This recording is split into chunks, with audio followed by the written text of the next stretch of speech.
Alcohol తీసుకోవాలా వద్దా అంటే చెడు మంచి అనేది పెద్ద పదాలేమో కానీ ఆరోగ్యానికి అయితే హానికరం. ఆరోగ్యానికైతే హానికరం. అది అస్సలు తీసుకోకుండా ఉంటే మంచిదా కాదా అంటే నేను మళ్ళీ అదే వెనక ఫస్ట్ టాపిక్కి వస్తాను.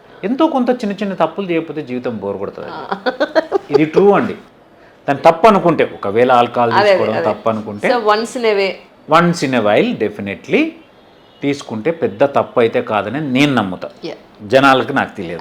సో అది అయితే ఇంకోటి ఏంటంటే దానికి కొంచెం పద్ధతిగా అందులో ప్యూర్ క్యాలరీస్ కార్బోహైడ్రేట్ నుంచి వచ్చాయి. ఇప్పుడు బీర్ లాంటివి అట్లాంటివి తీసుకుని ఇంకా ప్యూర్ నీకు వెళ్ళిపోతుంది, ఇక క్యాలరీ స్టోర్ అయిపోతుంది.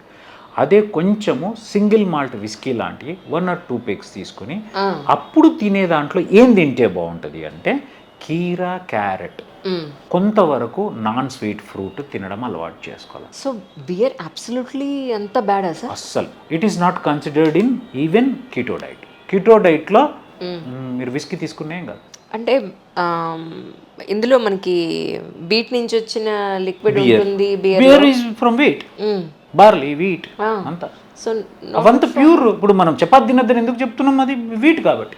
మైదా ఎందుకు తినద్దంటే అది వీట్ ప్యూర్ ఫామ్ కాబట్టి. Oh my God. So same ఇంకా మంచిగా డైరెక్ట్గా పోస్తున్నావు. మరి ఈ హాట్ నన్ను తిట్టుకుంటారేమో అందరూ. కాదు సార్, ఇప్పుడు ఇది హాట్ అయితే మరి అది ఎంత తయారవుతుంది? సో దాంట్లో ఏంటి అంటే దాంట్లో ఎస్పెషల్లీ కొన్ని ఫ్రూట్స్ నుంచి వచ్చేవి ఉన్నాయి, అందులో కూడా కొన్ని బార్లీ నుంచి వచ్చేవి ఉన్నాయి. అవి చాలా రకాలుగా. కాకపోతే దాన్ని చాలా ఫర్మెంట్ చేసి దాని నుంచి కూడా క్యాలరీస్ వస్తాయి, కానీ కార్బోహైడ్రేట్ నుంచి రాని. మళ్ళీ ఒకటండి, ఏదైనా మంచిది కాదు. ఏదైనా మంచిది. First point, when compared with the whisky, beer is very dangerous. That's what I mean to say. అంతే తప్ప అది మంచిదని నేను చెప్పట్లేదు. యాక్చువల్లీ గాల్ బ్లాడర్లో స్టోన్స్ ఉన్నా, గాల్ బ్లాడర్లో ఒకవేళ ఏదైనా ఇష్యూ ఉంటే దానికి మనకి కనిపించే సిమ్టమ్స్ ఏంటి సార్? గాల్ బ్లాడర్లో చాలా మందికి గాల్ బ్లాడర్ ఎక్కడ ఉంటుందో తెలుసుగా, కుడిపక్క పై భాగాన ఉంటుంది. ఆ స్టోన్స్ ఉన్నప్పుడు ఇక్కడ నొప్పి వస్తేనే నొప్పి అనుకుంటారు. అదొక్కటే కాదు, ఇక్కడ నొప్పి వచ్చి వెనక్కి వచ్చినా, ఇటు సైడ్ బెల్ట్ లాగా ఇటు ముందుకు వచ్చినా, దీంతో పాటు డిస్పెప్సియా అంటాం. మాకు సైన్స్లోనే రాసి ఉంటుంది, dyspepsia is a sine qua non of gallbladder disease. అంటే ఈ స్టేట్మెంట్కి అర్థమైంది అంటే డిస్పెప్సియా అనేది complex of symptoms. Belching, bloating, indigestion, heartburn, ఈ 4టిని కలిపి డిస్పెప్సియా అంటారు. ఇవి అనేవి స్టమక్ ప్రాబ్లం, ఈసోఫాగస్ ప్రాబ్లంతో వస్తాయి కదా, వీటిని అగ్రవేట్ చేసేది గాల్ బ్లాడర్ డిసీజ్. సో కాబట్టి ఓవరాల్గా పెయిన్ ఇన్ రైట్ హైపోకాండ్రియం అంటే కుడిపక్క పై భాగాన మధ్యలో కానీ నొప్పి ఉన్నా, ఇండైజెషన్ ఉన్నా, హార్ట్ బర్న్, ఎసిడిటీ ఎక్కువగా ఉన్నా, బెల్చింగ్, బ్లోటింగ్ ఉన్నా కానీ గాల్ బ్లాడర్లో స్టోన్స్ ఉంటే తీయించుకోవాల్సిందే లాప్రోస్కోపీ ద్వారా.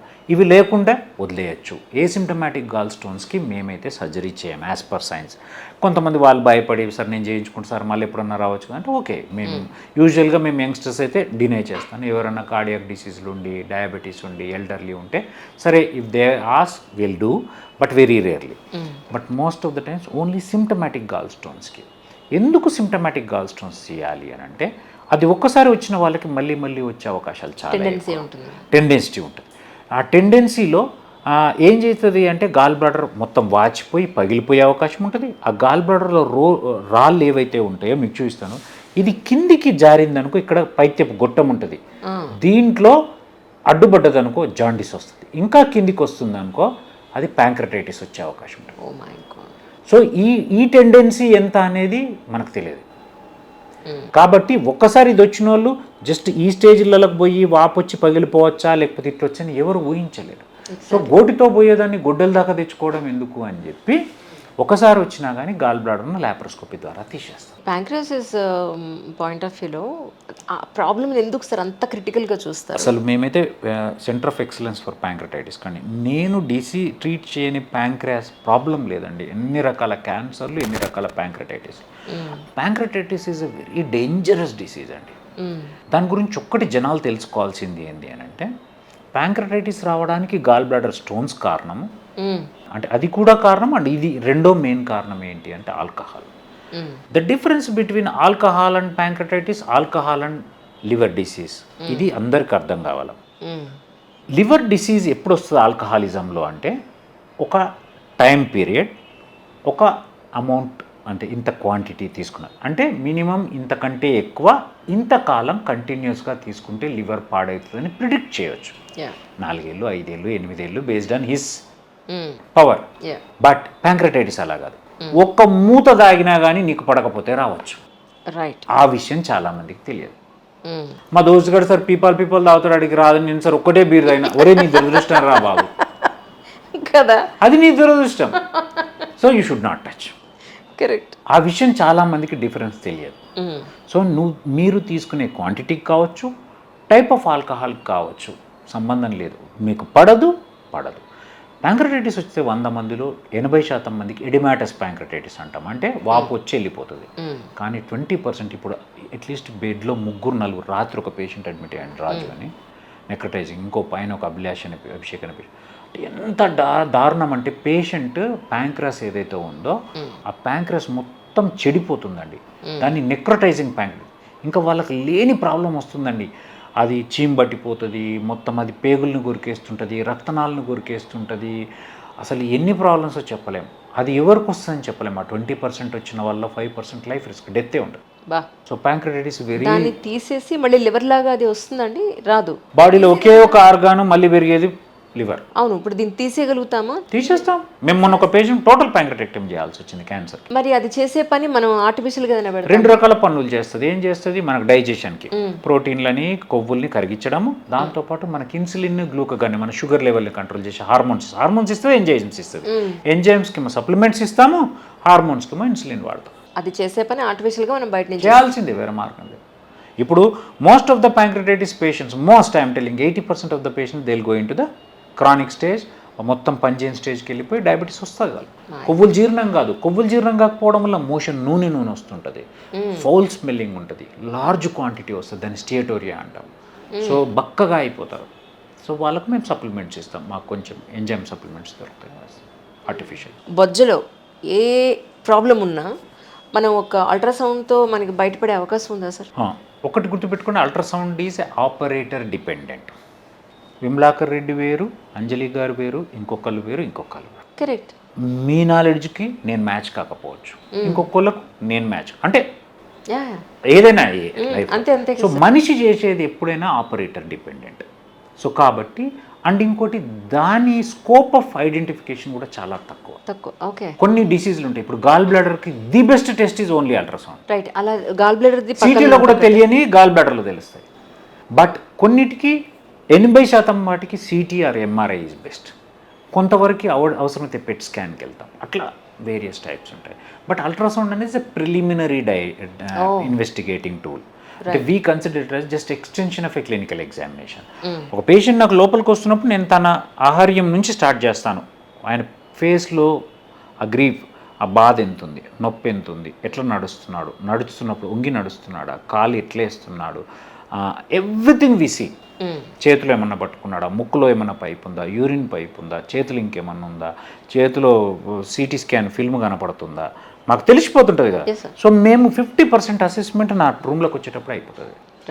40% నా పిల్లలు కూర్చొని వాళ్ళు తీసుకున్న హిస్టరీని చెప్పేస్తారు. 10% నేను this is the plan of action అని చెప్పాను. సరే, ఇప్పుడు నేనే ఉన్నాను, ఫర్ ఎగ్జాంపుల్ నా బొజ్జలో ఎక్కడైనా ఏదైనా ఇష్యూ ఉందేమో అని చెక్ చేసుకోవాలి అని అంటే కొలనోస్కోపీ ద్వారా కొంతవరకు మనం చిన్న పేగులో, కొంచెం పెద్ద పేగులో, సమ్ టైమ్స్ చిన్న పేగు కూడా కొంతవరకు కనిపిస్తుంది అని అంటారు. 15 to 20 centimeters. రైట్. కొంతవరకు తెలుసుకోగలుగుతాం. అపార్ట్ ఫ్రమ్ దిస్ నేను ఏ టెస్ట్ చేయిస్తే నాకు ఇంటర్నల్గా ఉన్న ఇష్యూ మనకు తెలుస్తుంది? సో వన్ టెస్ట్ అనేది కరెక్ట్ పాయింట్ కాదు. ఓకే. ఇప్పుడు మనకు ఈసోఫాగస్ అండ్ స్టమక్ ప్రాబ్లం ఉందనుకో, ఎండోస్కోపీ అడ్వైజ్ చేస్తాం. పెద్ద పేగు ప్రాబ్లం ఉందనుకోండి, కొలనోస్కోపీ అడ్వైజ్ చేస్తాం. లివర్ను చూడాలి, ప్యాంక్రియాస్ను చూడాలి అనుకో, ప్రిలిమినరీగా ఫస్ట్ అల్ట్రాసౌండ్ చేసి సిటీ కోతాం. సో వేగ్గా మీ క్వశ్చన్కి ఒక ఆన్సరు, సిటీ స్కాన్ చేస్తే మ్యాక్సిమం 80 to 85% బయటపడతాం. పర్ఫెక్ట్. కానీ సార్, కొలనోస్కోపీ అనేది కొంతమంది కొంచెం టైం తీసుకుని చేస్తారు. అంటే మొత్తం అంతా మోషన్ అంతా క్లీన్ అయిన తర్వాత చేస్తారు. బట్ కొంతమంది ర్యాండమ్గా చేస్తారు. అంటే పేషెంట్ వచ్చిన వెంటనే కూడా కొలోనోస్కోపీ చేసిన సందర్భాలు నేను చూసాను. నో, అట్లా ఎప్పుడు చేస్తాము అని అంటే సిగ్మాయిడోస్కోపీ అని చేస్తాం. కొలోనోస్కోపీ చేయము, సిగ్మాయిడోస్కోపీ. దానికి ఏం చేస్తామంటే కొంచెం ఎనిమా ఇచ్చేస్తాం. ఎనిమా ఇచ్చేస్తే కొంచెం ఈ పార్ట్ మోషన్ పోయే మార్గం నుంచి ఒక 15 to 20 సెంటీమీటర్స్ ఏదైతే ఉందో ఆ పార్ట్ క్లియర్ అయిపోతుంది. ఇంతవరకు ఆల్మోస్ట్ ఇంతవరకు క్లియర్ అయిపోతుంది. ఆ క్లియర్ అయిపోయినప్పుడు అప్పుడు ఇక్కడ దాకా చేసేదాన్ని సిగ్మాయిడోస్కోపీ అంటారు. But full length complete colonoscopy or part of small intestine చూడాలంటే you have to prepare the patient. Right. ఈ ఎవరికైతే ఇంటర్నల్ పైల్స్ కానీ ఈ అది కిందనే కదా మ్యామ్, అది చాలా కింద. దానికి సిగ్మాయిడోస్కోపీసేనా, దానికి ప్రోక్టోస్కోపీ మన ఓపీలో చేసేస్తాం. Proctoscopy right. ఇప్పుడు మన స్క్రీనింగ్ క్యాంప్లో కూడా ప్రోక్టోస్కోపీలు సిగ్మాయిడోస్కోపీలు చేస్తున్నాం. Right. That is then and there. తేనుపులు వస్తున్నాయి అని అంటే అర్థం ఏంటి అసలు? అర్థం ఏంటి అంటే ఎసిడిటీ ఎక్కువ ఉన్నట్టు, స్టమక్లో హెచ్ పైలోరీ ఇన్ఫెక్షన్ ఎక్కువ ఉన్నట్టు, ఆర్ ఒబెసిటీ ఉన్నట్టు, లేకపోతే స్పైసీ ఫుడ్, ఆల్కహాల్, స్మోకింగ్ ఈ హ్యాబిట్స్ ఉన్నట్టు, లేదా లెస్ వర్క్ చేస్తున్నట్టు, ప్రాపర్ డైట్ ఆన్ టైం లేనట్టు లెక్క. ఇవన్నీ అంటే in principle there is some component of either dyspepsia or అంటే either gastritis or GERD or ulcer ఉన్నట్టే లెక్క. అంటే మొటిలిటీ తక్కువ ఉంది అంటే వాళ్ళకు అంటే యాక్చువల్గా పేగు అనేది ముందుకు కదలాలి, వాళ్ళకు ముందుకు కదలకుండా వెనక్కి కదులుతుంది. అంటే they must be obese, they must be on not proper diet, they must be having some gastritis or GERD or ulcer or some H pylori infection.